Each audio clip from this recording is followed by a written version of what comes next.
Welcome to Flipping Houses for Rookies, the only podcast that shows you how to take back your financial freedom and live the American dream by becoming a real estate investor.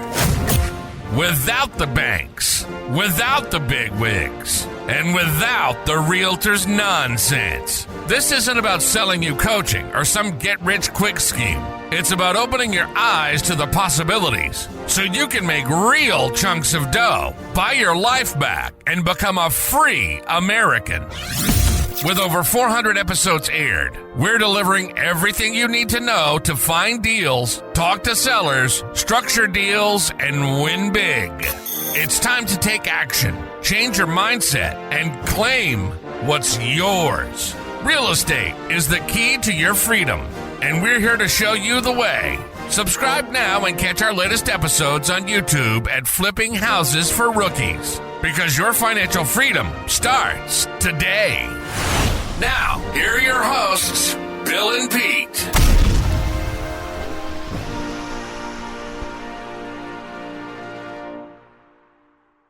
All right, here we are at yet another episode of Flipping Houses for Rookies. Good morning, Peter. Hello, Bill, and hello, everybody. Here we go. We're on podcast episode number 431. And the title of today's episode is Alarming New Competition Eliminator in Creative Real Estate for Today's Economy. Here is the description.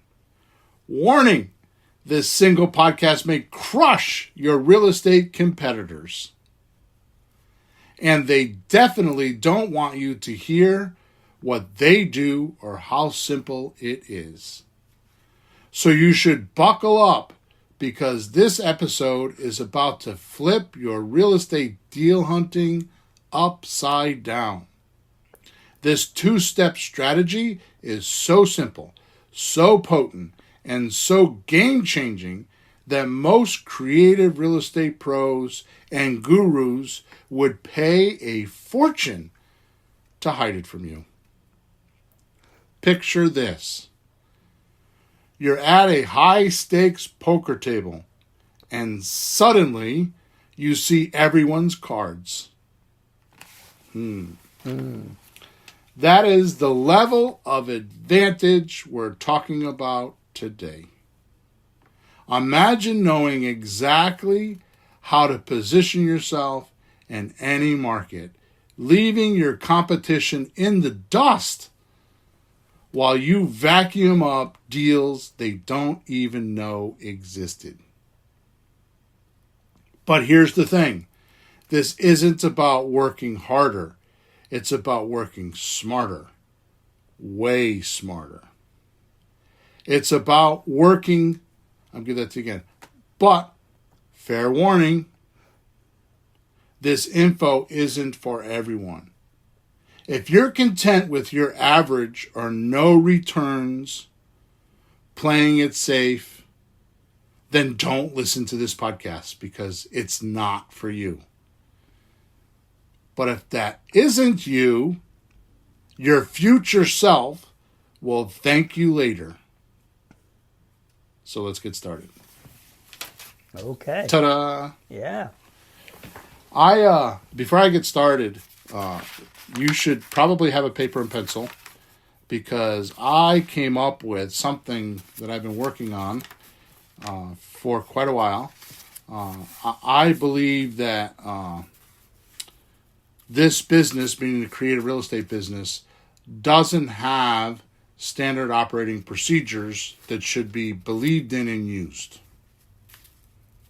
Right? So what I'm talking about is you have to have a correct technology. Right? And there's so many people teaching it that nobody touts that there's a correct technology. Right? There's not a standard operating procedure. And then the biggest problem that I have is you need to know that technology is correct. Right? Oh, sure. If you don't know that it's correct. You'd have to know it before you even bother to learn it or to think it's worth learning. Is so many people say, "Oh, everybody does things different," and all that kind of stupid stuff. But that's what happens when you don't know what you're doing. If you do know, there should be a way. Right.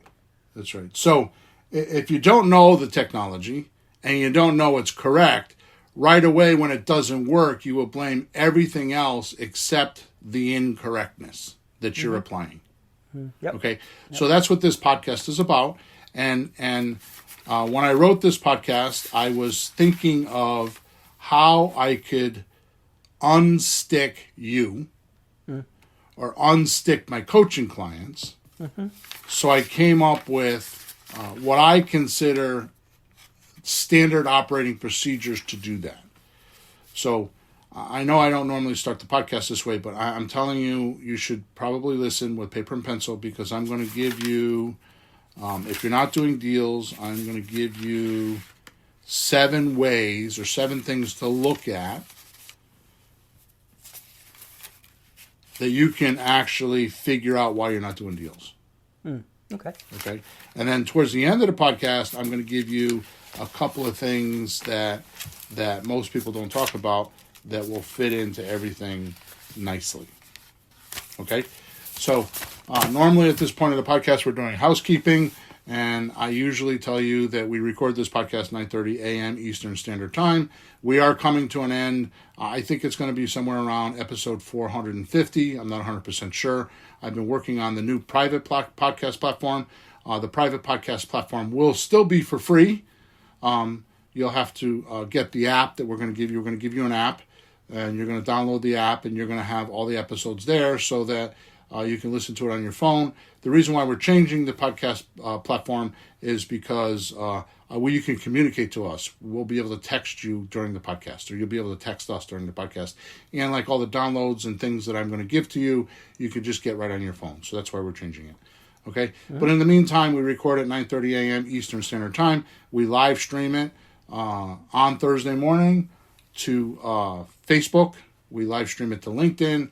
And we live stream to YouTube twice, one at Creative REI Reply, which is our software, and the other is Flipping Houses for Rookies. If you have any questions about the podcast, you can go to those platforms. You can type it into wherever you can type in on those platforms, and I can answer the questions pertaining to the podcast. If you don't have questions about the podcast and have other questions about creative real estate or need help, then you can go to flippinghousesforrookies.com or creativereireply.com and put in a support ticket, and we will get those support tickets and be able to answer your questions directly. Or if you have an idea about a podcast, you should send them there. If there's something you're stuck on, a topic, there's some piece of it that you don't quite understand, I will definitely develop a podcast for that. Last thing I'd like to announce is once I get the new podcast platform running, then what will happen, which, by the way, if you want to go download that app, it's hiro.fm, hiro.fm. If you want to go download that app so you're ready, then you should do that. It's Hiro, H-I-R. She calls it Hero. The owner calls it Hero, but it's Hiro.fm. Go download that app. That's where everything's going to be parked, and you're going to be able to get anything you want there. It's going to be different. I'm going to have less people probably listening to me because it's a private app, but I'm going to give more stuff away, and the podcasts are going to be better, and there's going to be courses on there and paid ones if you want to do all that stuff. It's going to be pretty cool. Okay. Yeah. And in unison with that, what will happen is I've started to write newsletters that you can subscribe to. They're about creative real estate. And on that Hiro app, I'm going to have an audio newsletter. So you can get the newsletter delivered to you. It'll be a couple times a week in your email, so you can read about creative real estate. They're between 7,000 and 50,000 words. They're not big articles, but they're going to be very impingnative. And the other thing is if you wanted to get an upgrade, you can actually listen to it audio.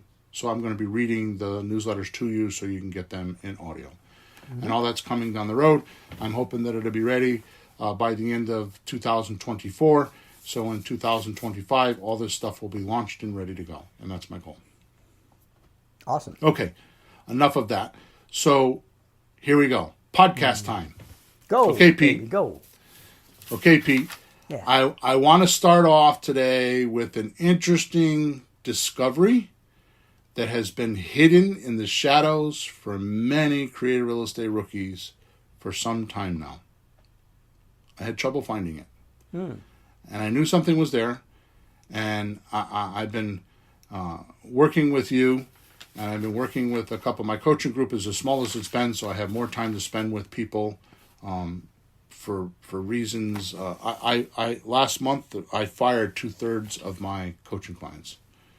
I just fired them. I took them off. I told them I'm not. It was a tremendous financial hit for me, but I was tired of talking to the wall, or it was like I was boxing shadows because they weren't showing up and they weren't doing the work. And I told them, that's it, I'm done. Yeah. I'm interested in helping people get money, checks in their pocket, and I'm working very hard to do that. And it seems like it's been a slow progress, but I do want to change that in 2025. I'm interested in checks. I'm interested in results. You and others getting checks. So if it's the death of me, I'm going to figure that out. And I'm pretty close, I think. So anyways, here's what I figured out. Here's what the one thing that I figured out that was hidden in shadows for many creative real estate investors. And I named it because it has to have a name. That's right. It's called the chameleon technique. Okay? So, and of course, by chameleon, we mean a person who often changes his or her beliefs or behavior to please others or to succeed. So I'll say that again. Mm-hmm. So by chameleon, we mean a person who often changes his or her beliefs or behavior to please others or to succeed. And could this be a good thing or a bad thing? I'm going to talk about it the whole podcast. Okie dokie. I'm thinking, is this good or is this bad? It's not good. Uh-oh. Well, I'll give you a hint. It's not standard tech. Yeah. And of course, technique, aka tech, is what I'm talking about. Tech is short for technique, right? Mm-hmm. And of course, technique means a particular method of doing an activity or performing something. Right. So when we put the two words together, we make a term called a chameleon technique, and we get this definition. Too many will change their technique to match the other side or the seller, just so the creative entrepreneur will be liked. Right? So why don't you tell me what I just said so that they get different words. I want to make sure people understand what I'm saying because this is vital. Sure. Well, sometimes we're talking to somebody and they're trying to do something with their house. We're supposed to have our methods of deal structures and numbers that work for us, but they're giving us this long story and we think, gee, I sure wish I could make this work. Well, maybe I'll do it what they're asking me to do. Or saying something that pleases them, but it doesn't fit what works for us. So how's it going to work? It can't go. So you start down this road, you can't finish. Okay. And if they don't sell the house, you don't buy the house, who likes anybody? They're not going to like you then. You're not going to like yourself either. So what really works is doing it the right way, and then everybody likes each other.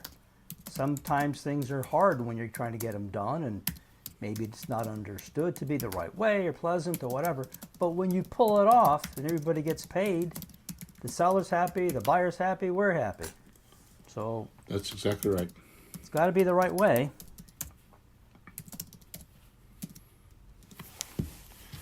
Okay, good. So, with that said, there's another word. Mm-hmm. The word is propitiation. Ah. Propitiation is mostly a religious word, meaning the act of appeasing or making divine favors, or, listen to this, Peter, you ready? Mm-hmm. The act of making divine favors or avoiding divine punishment. Sorry. Or vengeance. That is so weird. I know the word. I've never heard the divine religious kind of connection. Well, that's the definition. That's the definition in the dictionary. Wow. Right. Yeah. So it's propitiation. This is mostly a religious word meaning the act of appeasing or making divine favors or avoiding divine punishment or vengeance. Mm-hmm. But the way I use it, or the way we use it, meaning you and I and many others, and the way we use it today is giving gifts or favors to someone so they will be your friend. Like giving an apple to your teacher. Right. And we do this a lot with our sellers. You know, we propitiate. And based on what I just told you, it's the chameleon technique. Yeah. So we're saying whatever we think the other person wants to hear so there's not confrontation. I have too many people. I have family members that tell me this regularly. And I'm telling you, this is a personality indicator. Mm. Do you know what a tell is? What's a tell? Do you know what a tell is? A tell, yeah. When it comes from poker and card games. That's right. When people have certain mannerisms that you can see what's really going on. You can see right through it, and you can try to guess what they're doing. And do they have a winning hand, a losing hand? A tell gives away their secret. Yeah. It gives away whether they have a good hand or a bad hand.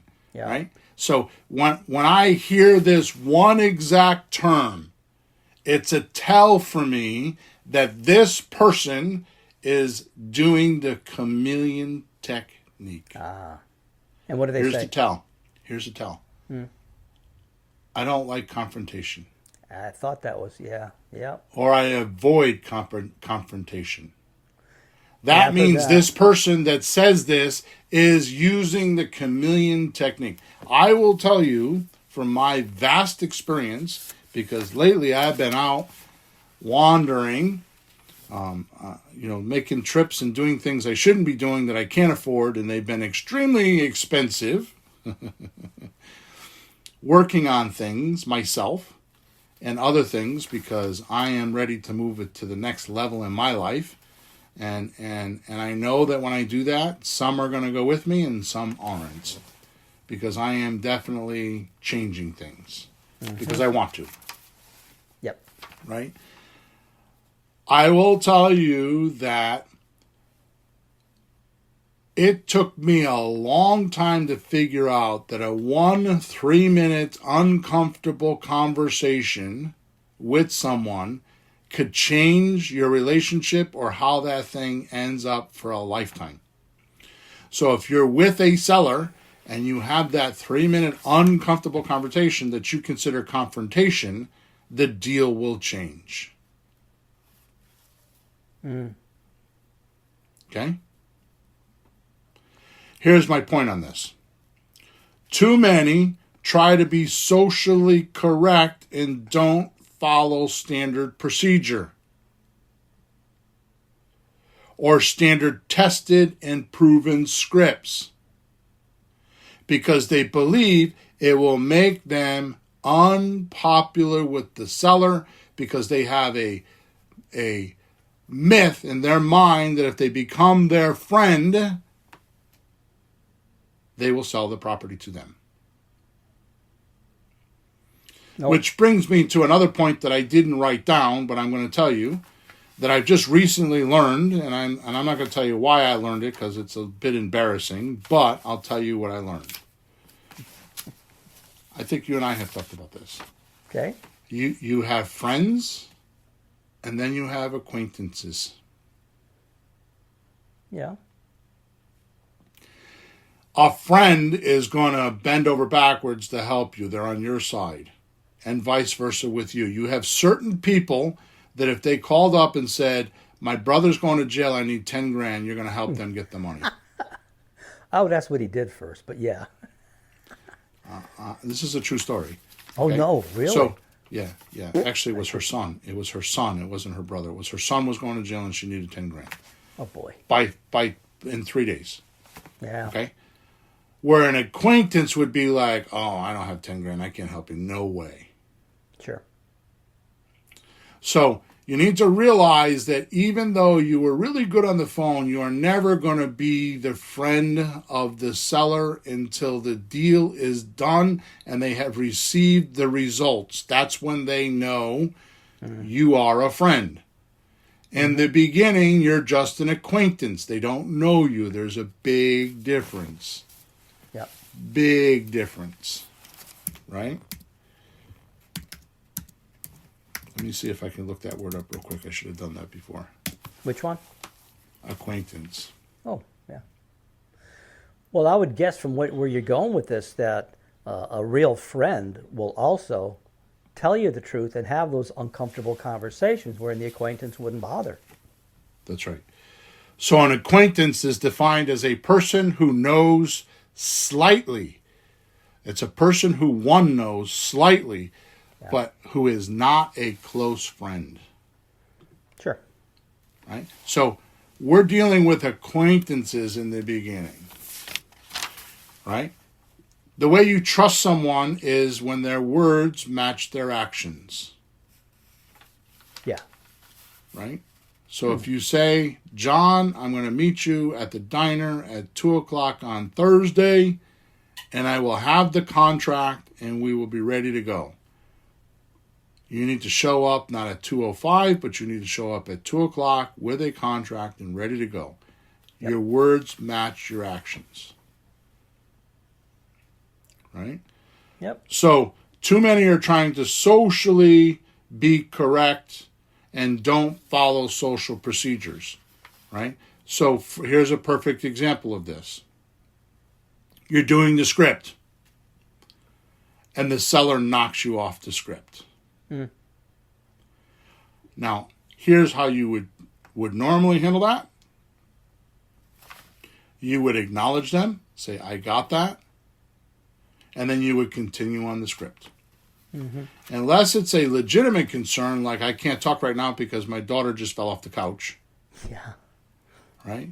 Yeah. You can then say, okay, when can we talk again? But 99% of the time, read Grant Cardone's book, Sold or Be Sold. He said 85% of people's objections are complaints. They are not real objections. They're complaints. You just acknowledge them and carry on. Yeah. It's more like they're trying to avoid. Yeah. So if you go down that train, you're going to wind up avoiding your own conversation.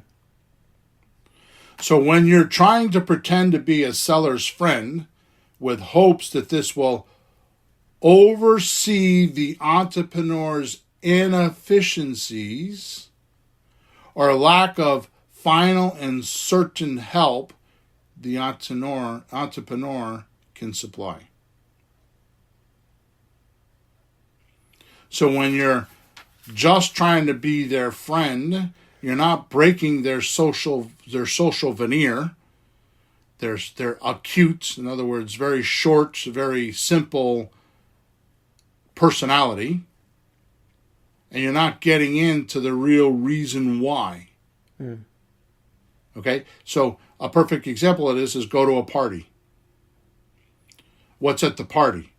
Everybody's social personalities. Yep. The party continues. Let's say it's a wild party, and 2 hours later, everybody's drunk. What are you going to get now? Oh, the social veneer is going to fall down, and you're going to find out who everybody really is. Yeah, that could happen. Because they're like, rah, rah, rah, rah, rah, rah, right? And I always meant to tell you. Right? Yep. This is what it's like when you're on a call with a seller. And if you're using a chameleon technique, it doesn't work because you're not breaking that social veneer. It's actually true love for humanity because you need to help them. Yeah. Right? All right, so I came up with this small list of why people don't do deals with you. Once you recognize these few points, you will stop begging for deals with sellers and actually give them what they want. Okay? Sure. So there's, as I said in the beginning of the podcast, there's 7 of them. So these are what you should write down if you're listening, or you should make sure you have them so that when you don't, every time you have a failed sale or a failed deal close, you should go over this list and you should look at it. Now, I'm not going to babble on about this for a very long time. I'm going to give it to you, but I'm going to tell you, I've been a sales manager for half of my life. I've managed salespeople to a great extent. I mean, after all, for 27 years, I owned a garage or a gas station for 27 years. Out of that 27 years, probably about 18 or 20 years, I had a used car lot and I trained salespeople. I then went on the road and I sold automotive repair consulting for automotive repair shops for another 6 years. And we were 100% commission, so we would be gone. We would travel 40 to 45 weeks a year on 100% commission. So we didn't get paid unless we sold consulting programs. Mm-hmm. So I give you my advice today, not because I'm a smartass and I read some book. It's my experience of how to survive helping people getting what they want. Yep. Okay. Here, and before I start, and I'm positive this is not going to be a popular podcast, but it's what everybody should listen to. But I will tell you this. 1 for 1, when a person that is doing what we're doing, stats go down. As a sales manager, I would say to the person, hey, John, I want you to scan back in your mind and I want you to tell me who you have attention on, which client. And then he would say, well, it's Al. Okay, what happened with Al? And what I always find is something happened in their communication, and John, the salesperson, has attention on it and doesn't want to do it again to the next cycle, and comes up with unusual solutions and comes off of the standard procedure. And this is why deals are not getting made. This is profound. Makes sense. This is profound. So this list is a list that you can use on yourself to figure out why that cycle didn't go good, and you can resolve it in your own mind and then move forward with the next client with a clean conscience. Mm-hmm. So number 1, they don't feel your offer is what they need or can solve their problem the way they want. The second part of that is most important, because it's not always money. Realtors think it's always money. It's not always money. Yeah. Like, for example, I need to be at my new job by the end of the month, and it's the 5th of the month. Yeah, so if the realtor could sell and give me a bunch of money, that's fine, but they're not thinking about money. Mm-hmm. They're thinking about being on the new job that's in a different state or a different country. Right. So number 1, the seller, that's they don't feel your offer or offers, because we give multiple offers, is what they need or can solve their problem the way they want. Yep. So, Peter, you should put in parentheses, because I see you're writing it down. This, if you think this is happening, which, by the way, I will probably reiterate the sentence more often than not, you should ask, because I know you're not doing this. I know you're not doing this. Before you hang up with every phone call, you should ask, what would have to happen for us to make a deal today? Every phone call that is not leading to a signed document should be qualified what is the word I want? Quality checked with what would have to happen for us to make a deal today. And that will tell you what you missed in your offer. Make sense? Sure. Number 2, the problem or annoyance they have is not pressing enough to do your deal. This is more along the line of my way or the highway type of motivation. Mm-hmm. So I'm going to repeat it. Number 2, the problem or annoyance they have is not pressing enough to do your deal. This is more along the line of my way or the highway type of motivation.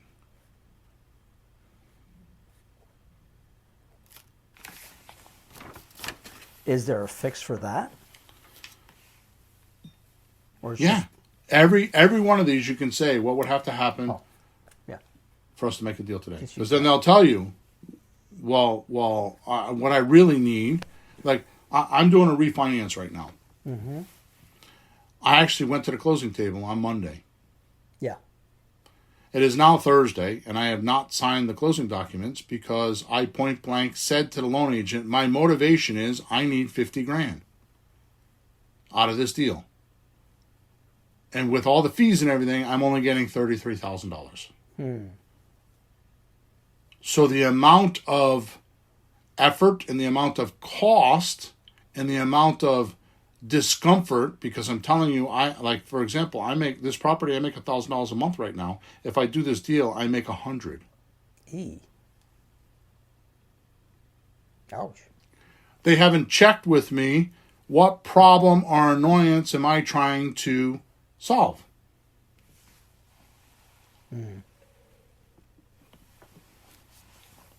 And I told them 3 times. Yeah. Okay. Number 3. The timing's not correct. Now, in last podcast, I explained to you time is a huge thing. You need to look at time in 3 categories. Past, present, and future. Mm-hmm. Time has 3 categories. Sure. Past, present, and future. So that ties into this one. The timing is not correct. Often these type of sellers have time on their side and are just shopping around for their solutions and will wait until the time comes to please their situation or lifestyle preferred. Number 3, the timing is not correct. Often these type of sellers have time on their side and are just shopping around for solutions and will wait until the time comes to please their situation or lifestyle preferred. Right? Yep. Well, my wife wants my daughter to go to this school system. So I'm looking for another house in the other school system. So what would motivate them to sell this house? You tell me, what would motivate them to sell this house?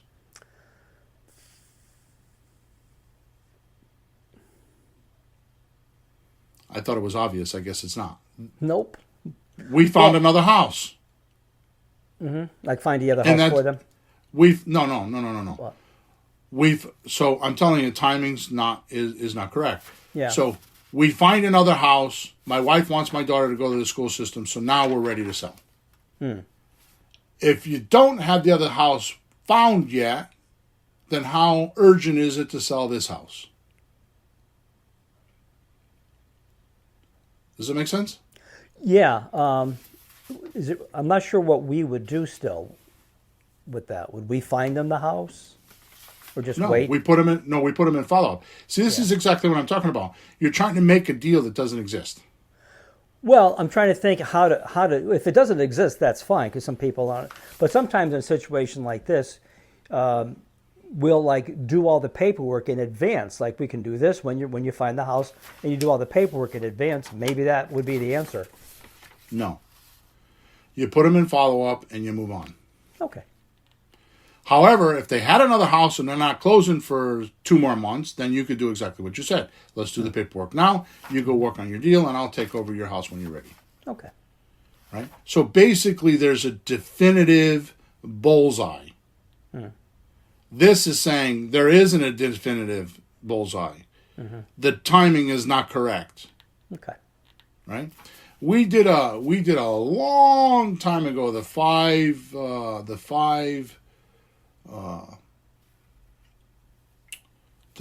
salient points of an offer or something like that. And timing was one of them. Remember, you're the first guy or the last guy. Remember? Oh yeah. So it's like with a for sale by owner, you're the first, but like they put it on the market yesterday, and you call them this weekend, and they're just gathering data. Timing is off. Or it's been on the market for 60 days, and they really want to move, and now timing is different. Sure. So that's what I'm talking about. Be the first or the last is what we used to say, right? Yeah. Okay, good. Number 4. Does that make sense now?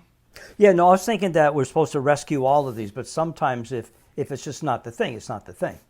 No, what we're doing right now is handling your failed close. And we're indicating to you this is why it failed. So now you could say, well, the timing's off. They don't have a new house yet. I'm going to put them in follow-up, and you're going to move on, and you're not going to have some idea in your head that I did something wrong. Okay, that's what I'm thinking. Like, how do you fix that? Well, you don't. Follow-up, Right. though, is a solution. Well, you're Or if going to it's fix close it by enough- getting it. That's right. Yeah, if it's close enough, you just do the paperwork. And You're going to put in your mind that this is not a deal. I need to move on and find another deal. Okay. Right? Well, that would Because- be important, because if you think you screwed up and you didn't, that's as bad as screwing up. Because if you right. think you did in your own head, you did. And what's going to happen is you're going to follow this technique, or you're going to follow my script and say it doesn't work, and then you're off looking for a new shiny object. Yeah. Number 4. They don't trust you. Honestly, the reason why I talked about it earlier, using the chameleon technique, causes this the most. Huh. The seller knows you are just saying shit to please them Yeah. because you keep changing. That's funny.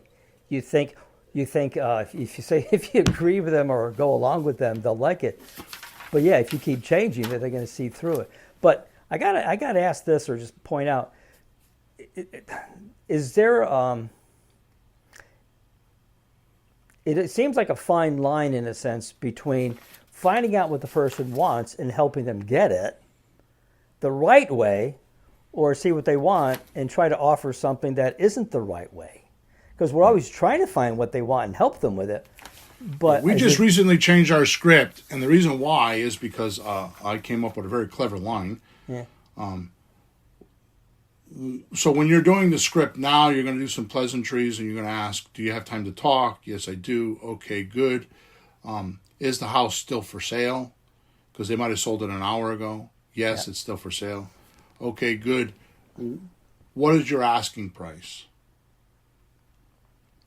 And they tell you the asking blah, price. blah, blah. Yeah. And then you say to them, okay, are you ready for a written offer now, or do you need to wait? Something like that. Yeah. It was, when would you like me to give a written offer? Right. When would you like to You give find me a out written offer? that's Yeah. interesting, because you find out the timing. Exactly. Oh, that's interesting. Did you do it for that reason? Because I know sometimes we just see if they're motivated or not, but it's very much a timing thing. Did you do it for that? That's why or- these 7 points are being brought out, because you could have skipped over that. They'll be like, well, my granddaughter's in high school, her last year of high school, she wants to graduate here, so we got to wait till June.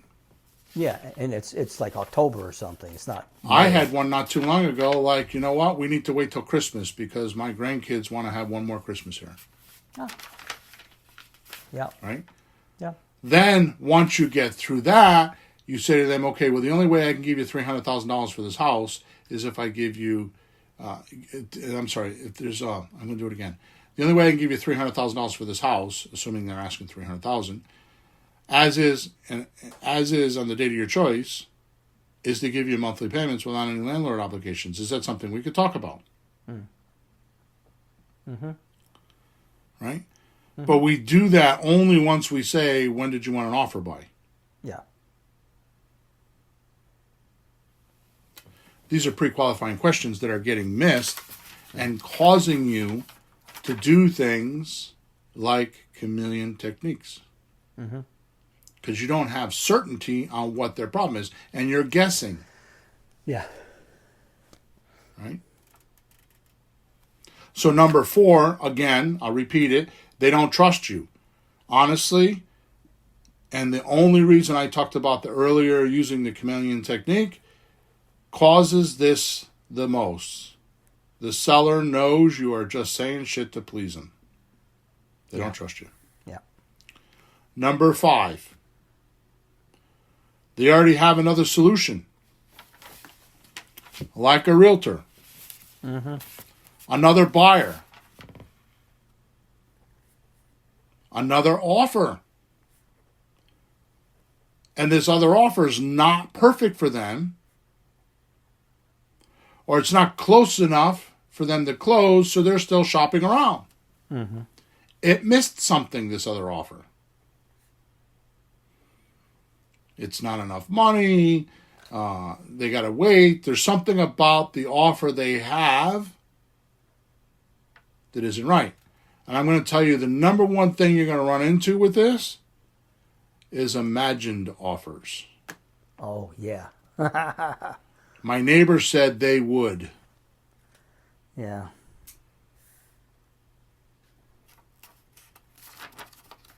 Fantasy offers.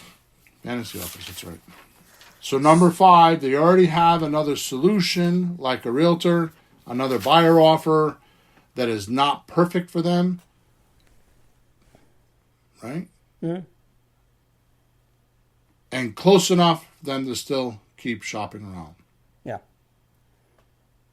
So there's a line I know you've used beside what I have to buy, what I have to do to buy the house today. But I've heard you say to, would this work? Because I know you have this line. It's just a good time to plug it in. What are you going to do if you don't sell to me? Exactly right.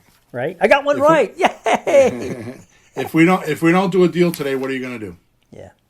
Yeah, I did that on a person. Well, my son-in-law, he can do some repairs. Yeah, but is he going to fix the whole house? No. Well, then what are you going to do? Like, I don't know. They come up with some cockamamie thing, and you just keep asking a little bit, and it just kind of falls apart because it is not a good solution for them. And that's the point. So definition of a solution, problem goes away. They haven't realized that yet. They're hanging on to that solution and think that that's it. Which brings me to number 6. They have some delusional idea or a fixed idea they think will work and are not willing to settle yet.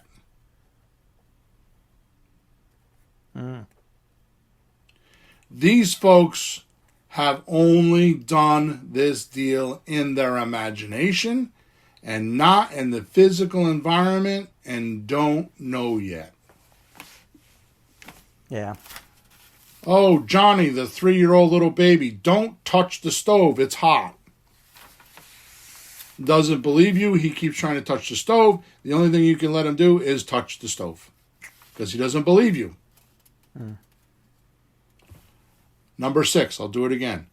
They have some delusional idea or a fixed idea they think will work and are not willing to settle yet. Yep. Those folks have only done this deal in their imagination and not in the physical environment and don't know yet.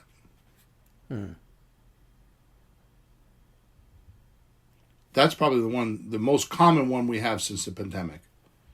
Oh, I could get $250,000 for the house. Right? Didn't we just have this with our virtual assistant? She's got a slot deal, and then you called the person up, and they're asking $250 for a house that's $150. This is that deal. This is that scenario right here. So what do? What Ron LeGrand would say, whack 'em. Right? Yeah. Well, on the other hand, also, if we can do a really good slot deal or Grand Slam offer, they could get the kind of money they're asking. So it's a maybe. But if they're stuck in that price, that ain't going to happen. Well, we could give them $250 for a $150,000 property. We could do that. Mm-hmm. We'll give them $250. We have to have a low payment so we can cash flow, and it's got to be a 30-year mortgage. So we need time, we need appreciation to catch up to it. Yeah. Right? Yep. Number 7. You're the number 2 guy. Or too late.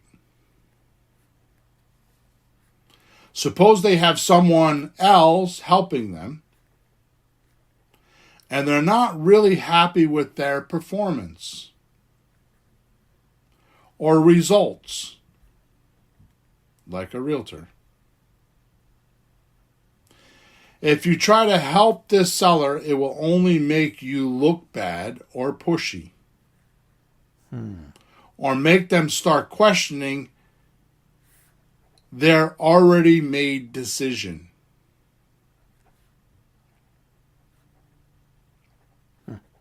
Or worse, you're going to tell them they sound unhappy and you're going to evaluate. That's a bad deal. I wouldn't do that. You tell them. Oh. Yeah. So basically the core, if I didn't want to just say these words because I don't know if it'll be understood correctly. But the core thing is you're going to knock them off of a stable datum. Because they have this stable, this piece of information that's stable in their mind that I have this deal and they resorted to it, even though it's not what they want, even though it's not correct, they're going to do it because they have to. And they're already into this deal, and then you come along and like, oh my God, I'd rather do that than what I'm doing now. Now, I'm not saying that you should not do the deal, but it has to be in a way that they come around to the solutions, not you giving it to them. So this is where we have to ask a bunch of questions. Yeah. And we covered this in the last podcast. Remember the words I gave you, the sentences? Imagine this, or what if we could do that, or is this possible? Yeah, have them think about it. And you get them to start making those pictures in their head, in their mind. And then let them do the solution. Yep. Yeah. I learned a long time ago, never criticize the competition. Yeah. It's just bad form. Yeah. The other well, I do that with the realtor system, and I have a blast doing it. But to whom? Yeah. Not to the wrong whoever person. will listen to me. Yeah. But that's just because that's not really criticism. I mean, criticism is you have disdain. You're not happy with it. You're criticizing it because you're just it's your disdain. Well, you're trying to take them down a peg to make you look good. Right. But what we do instead is actually just go over the facts and the numbers and how it works. We're just pointing out that the realtor system has some flaws in it, that's all. Yeah, but it's all factual, and they can see it, and they can hopefully look at it and make a decision because it's based on facts, not just pointing fingers. Exactly. Now, I want to point out at this point, your goal as a successful entrepreneur is to stay in front of someone often enough that they think of you once one of the 7 points change. So what I'm saying is you had a failed close, you didn't close someone, or you didn't get the deal, a failed deal structure, which is why we talk about follow-up being 40% of our deal structures, because one of the 7 points that I just went over changed. Yeah. And you stayed in communication with them, either by text, by email, by snail mail, by sending them happy birthday wishes, whatever you want to do. Yep. And you were there feeding them information. I'll tell you, when I was on the road 45 weeks a year traveling the country, right? I would hear, I need to think about it. A lot, because we were selling an expensive product, right? So I would, or I need to do research.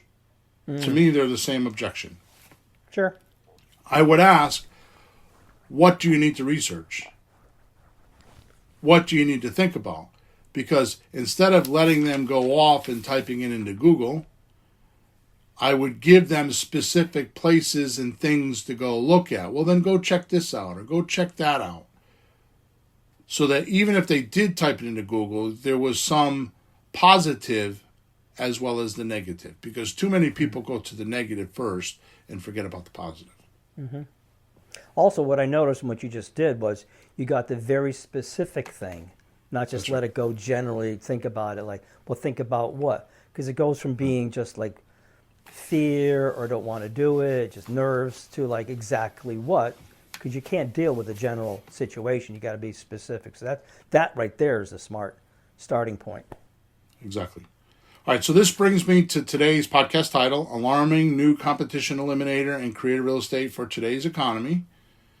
One of the biggest things real estate entrepreneurs miss when considering what they need to do to find and close more deals is the reality of the competition in their marketplace. Or the seller's idea of what buyers are willing to do. Yeah. This is why I flipped the whole program that I have on its head, because the truth of the matter is sellers are the least important part of any deal. Mm-hmm. The buyers are what's funding the deal, so we need buyers. Yeah. The only way you get buyers is to have inventory. Too many entrepreneurs, creative real estate entrepreneurs, are not getting inventory. They're spending too much time trying to get the seller to do this and do that. And what's happening is they are skipping the test, don't invest module. Right. Right? Mm-hmm. So you need to test deals in your area. I don't care where it is, with options and slot deals, sandwich release option transfers, right? Those are option agreements that are very, you have the right to buy, but not the obligation. So now you go in, you test the market by doing a couple of these deals, and you start figuring out what the buyers are willing to do. Sure.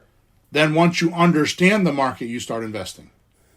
You start doing subject to deals, seller finance deals, all that kind of stuff. Yep. So one of the catastrophic mistakes for these entrepreneurs is to think that their market isn't working because they're not getting responses. Because they are not getting responses, right? This is where the train starts to derail and things go off and go wrong. Mm-hmm. Right? So going back to how I started, right? You need to have a standard technology, standard operating and procedures. And then you need to know those standard operating procedures, right? Mm-hmm. And then you need to have absolute confidence that they're correct. So when it doesn't work, you don't go do something unusual. You're like, there's something wrong with this market. There's something wrong with these sellers. There's something wrong with your acquisition manager. There's something wrong with the VA. And you adapt it back to the standard operating procedures and make sure they are doing it correctly, standardly. Mm. Right? So one thing might be the area has too much competition. Sure. Like I had a coaching client in Oregon, Washington. Is Oregon? No, Oregon. Is that right? Am I saying? No. Yeah, they're next. Right. They're next to each other. Yeah, or no, he was in Portland, Oregon. One was Portland, Oregon, and another one was in Washington. The state. What's the big city? Oh, geez. Anyways, Seattle. doesn't matter. Seattle. That's it. Yeah. Seattle, Washington, and Portland. I had two different clients, and the market is just horrendous, and it's just hard to do. Now you could do slot deals there and option deals, but it's just harder. We went through that in Hartford, Connecticut. We've been going through that for a couple of years now, right? Yeah. You know what's funny? There's that TV show where the two realtor sisters, these twin girls, are in that area. It's a tough area. And they're making deals with people like they instead of being the realtor, they make a deal to fix the house with them, and they split the commission at the end because nobody knows what's going to happen, and everybody's so nervous. They said, well, just make a deal. Peter. Bingo. That's exactly what I'm talking about. They came up with an unusual solution because they did not test before they invested. Mm-hmm. Okay? With areas that have so much competition, it is not enough to just send a text or two, or a postcard or two, or have a seller see a sign or two. Only because that seller is getting solicitations every week from others. Now here's the good news. Most of your competition is not going to do what I'm about to tell you. And this is the point of today's podcast. Yeah. In fact, many will decide that this business is no good and leave, or worse, put it on the back burner and pretend they are still doing real estate and just spend money on shiny objects trying to shortcut it. Mm-hmm. The solution to fierce competition is this. 1, be unique. 2, be frequent. Seems too simple, right? But this is what will win the game. Unique means to stand out. Like ugly mailers. Or human-to-human conversations instead of robots. Yeah. Or even giving accurate offers or actual offers.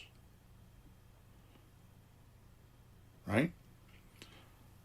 There's a company, I'm not going to tell you who it is, but there is a company that has for some time now been sending postcards because they go onto Google Earth and take a picture of the house that you're trying to buy and put it on the postcard. Mm-hmm. That's unique. Right? Believe it or not, most of your competition is that guy I just spoke of.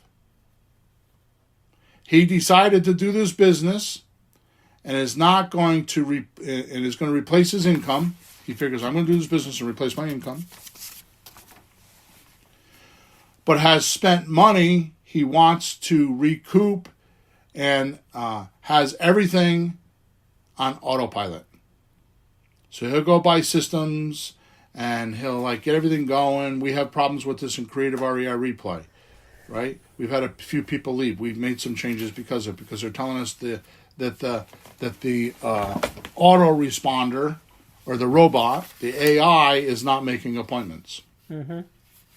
When I go in their account, I see, and this is a thing now, which I've not said to anybody. Yeah. The colloquial language, in other words, the local language, is not recognized by the robot. Like what? Like how they're responding, huh? Yeah. So instead of saying yes, they say sure. Oh, I see. And the robot doesn't recognize it as a yes, and then doesn't try to close them on doing an appointment. Or how about this? I'm good. Yeah. That means no.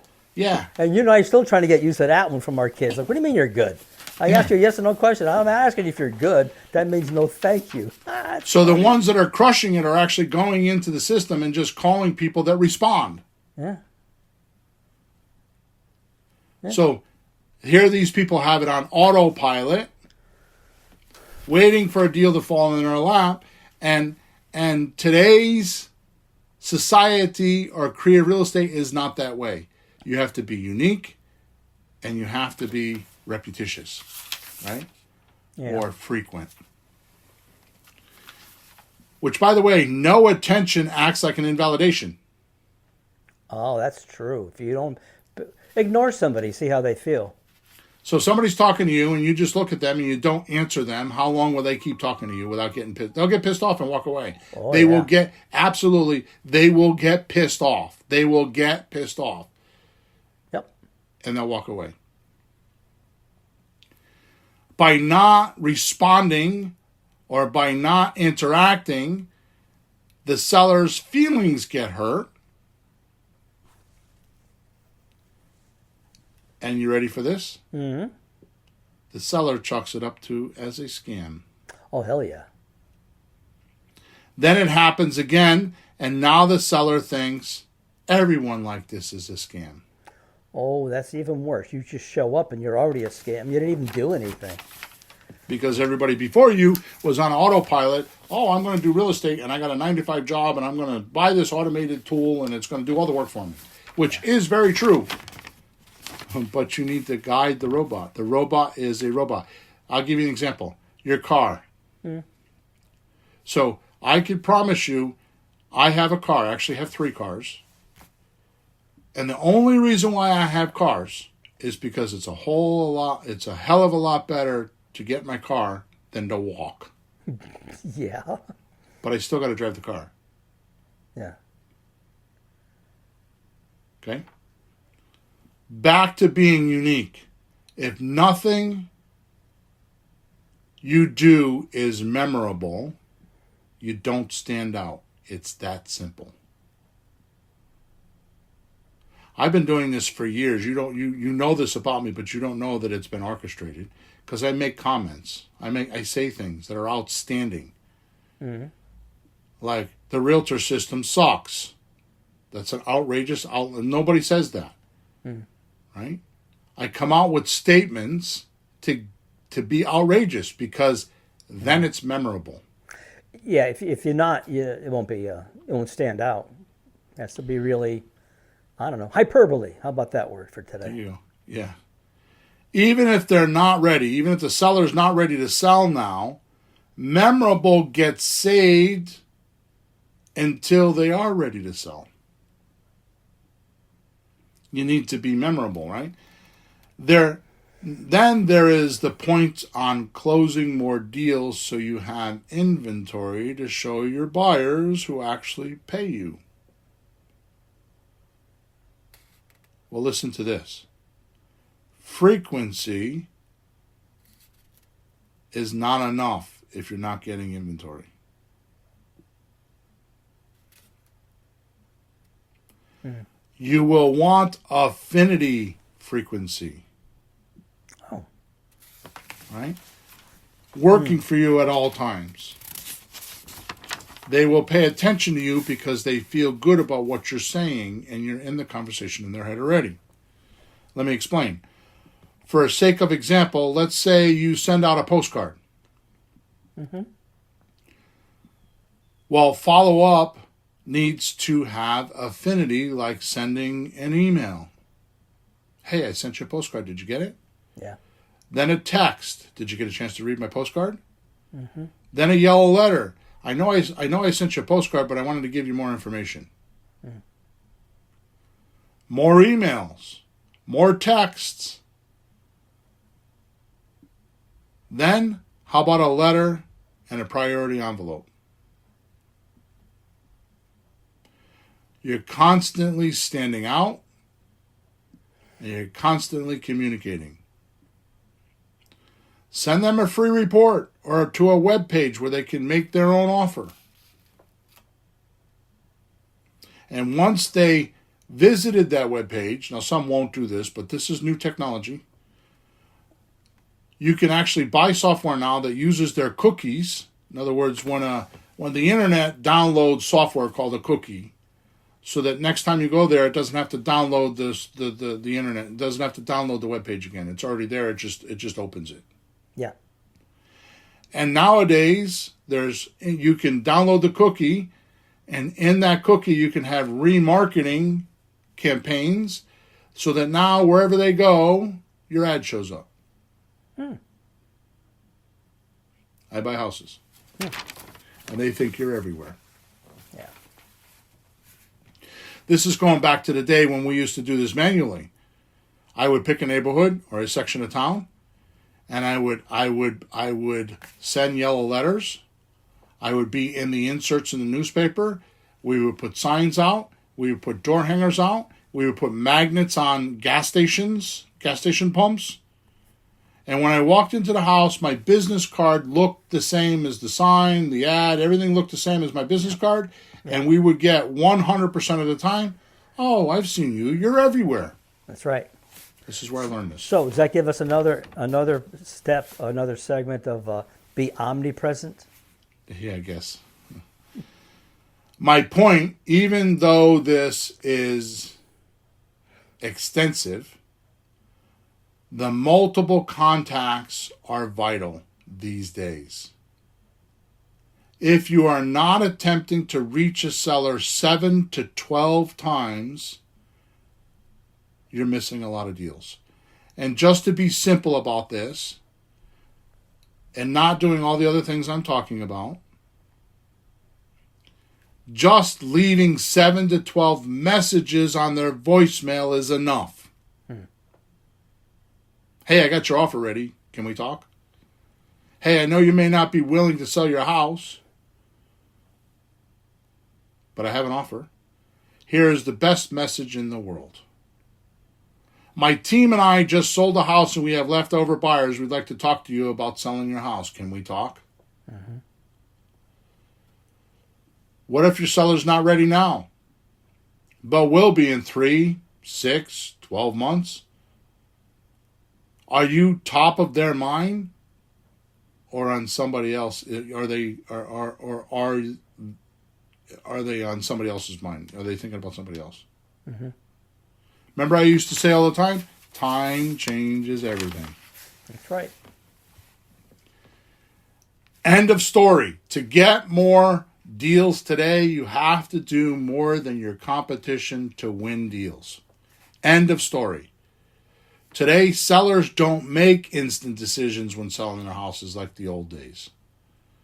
Sometimes it takes months for them to decide, which means the person who's in their face the most, which should be you, is likely to get the deal when the decision time comes upon them. Mm-hmm. Hit them with texting, phone calls, phone messages, phone voice messages, phone blasting messages, email, direct mail, even shock and awe packages on large deals, business cards, brochures, door hangers, etc. By the way, a shock and awe package is a Dan Kennedy thing that involves sending an elaborate package to get their attention. Right? When would you send a shock and awe package?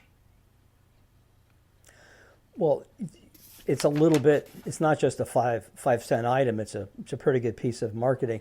So you do it when you have a deal that would be fruitful and it's got a decent chance of happening, but it'd be a really good deal if you could get it. It'd be worth spending a couple of bucks. You got 2 options out right now that we just talked about where the seller didn't respond. That would be perfect to send them a shock and awe package. Sure, when you get that far, yeah. Right? Because you got that far. Yeah. My last comment today, so we can end off. Creative real estate today is more about the creative ways to get deals than making creative offers. It's changed. Used to be creative real estate meant creative financing, getting deals without money. Yeah. No, creative real estate these days is creative ways on deal hunting and finding deals. If you look at today's description, you will see there's a link in there. Make sure you click on it. If you're driving and stuff, because I've experienced this just recently because I was listening to a bunch of podcasts when I was driving to Florida, and I realized that I didn't click on any links because I was driving and I couldn't click on those links. No. So if you're driving, make sure you make a mental note for yourself that when you stop driving or you're exercising or you're doing some other activity, make sure you go click on that link because there's good stuff in there for you. Please subscribe to wherever you're watching us or listening to us. Please like us, wherever you're watching us or listening to us, and leave a review. And make sure you click on the link that I sent you, because there's some goodies in there that you'll be very happy with. Thank you very much for your support. Thank you for listening to us. And flourish and prosper as hard as you can. Make as much money as you can, because you deserve it. Talk to you on episode number 432. Good day. This has been Flipping Houses for Rookies. The American Dream. What is it? It's called financial freedom, and with real estate, you'll have it. Without the banks, without the bigwigs, and without the realtors' nonsense. Bill and Pete are two real estate investors with 30 years plus of experience, hundreds of deals under their belts, and a mission to change the way you think about creative real estate. Do be sure to like, rate, and review the show. And after that, hit up our YouTube channel at Flipping Houses for Rookies /streams. We'll be back soon, and see you then on Flipping Houses for Rookies.